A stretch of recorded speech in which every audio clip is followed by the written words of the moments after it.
په جنوب لویدیځ زون کې کندهار یو له هغو ولایتونو څخه و چې په ډیره زیاته کچه پکې د کوکنارو کرکیله کېدله، خو وروسته تر هغه چې د اسلامي امارت د امیرالمؤمنین لخوا یو فرمان صادر شو چې نور په افغانستان کې د کوکنارو کرکیله په مطلق ډول بنده ده، نو په دې ولایت کې هم له فرمان سره سم نن سبا کرکیله صفر ته راښکته شوې ده،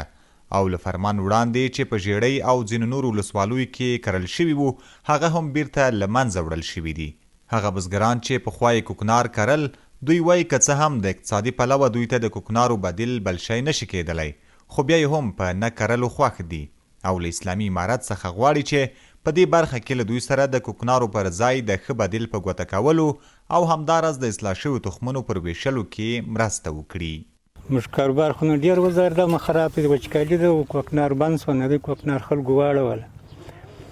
نو اوس دا نور کښتونه چې د هغو ځای خو نشي نیولی، نو تخمونه ګران سو، سرې ګران سو، نه دی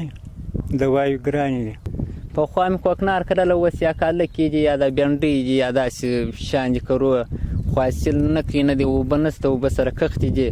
دغه مځکې مې غنم کړي 40 منه تخم پاشلې، هغه 20 منه کړي، اوبه نشته، اوبه وچې دي، بالا خرابۍ دي، خو تاریخ کې موږ تاوانیانو تاریخ کې موږ ګټه نه ده کړې، یو کښت څه موږ حاصل نه دی اړولی د اوبو دغه د لاس. په ژیړۍ ولسوالۍ کې یو شمېر بزګران وایي چې دوی د کوکنارو د نه کرلو په پرېکړه خوشحاله دي، خو زیاتوي چې وچکالي، د اصلاح شویو تخمونو نه درلودل او روان اقتصادي وضعیت نه یوازې موږ بلکې نور ګڼ شمېر بزګران یې هم له ستونزو سره مخ کړي دي. دا د کالګو فصل دی، نو نه جشن سوي دغه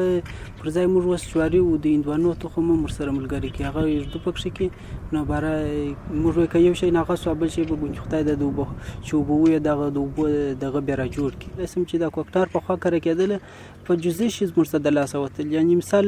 نرخ یې 2 چنده سو په د بندېدو کې، نو په دې خاطر اوس نه پوهېږم، نو اوس تر دې اوس اول سر دی چې وروسته به بیا څنګه سي نور شان به موږ ته دغسې د تاریخ په رقم پیسې را جوړې کړي که به نه کړي را جوړې، دا نشم درته ویلی. فلزونه چې مو کړي د دغه لپاره یو دوا وي، یو د برمو یو کومک وکړي، د یو هندارو د وکړي، یو تخمونه راکړي، بس هغه کومک. د کندهار د کرنې ریاست هم د کروندګرو یادې ستونزې مني او وایي چې وچکالي خو عمومي ستونزه ده، او د نورو ستونزو په اړه یې وایي چې دوی داسې پلان لري چې په دې ولایت کې ټولو بزګرانو ته د اوبو د مصرف په اړه د عامه پوهاوي پروګرامونه جوړ کړي او همداراز د ځینو نورو مرستو ترڅنګ ورته اصلاح شوي تخمونه هم وویشي. اصلاح شوي تخمونه دي، په دې کې کوشش انشاءالله روان دی چې دا دې بزګرانو ته ورسېږي، او څه خپل وس مو کړی دی په ولسوالۍ کې اصلاح شوي تخمونه هم بزګرانو ته رسېدلي دي، او څه نور تخمونه هم رسېدلي دي بزګرانو ته، ریحان رسېدلي دي چې دوی خپل کښت په وکړي او د هغه بدیله لارې د هغه د انشاءالله الرحمن نور هم موږ کوشش کوو چې دغه بزګرانو ته پوهاوی ورکړو. دغه باغونه دي، باغونه د ډېرو اوبو د وجې څخه خراب شوي دي، مرضونه یې کړي دي، نو دا موږ ورته وایو چې دا 15 ورځې کې اوبه نه غواړي، په 10 ورځې کې اوبه غواړي، هم به د اوبو دغه کچه را لوړه سي او هم به دغه د حاصل وکړي، دا مرض یې د دغه وجې څخه، نو هغه هم انشاءالله الرحمن روان کړي دي.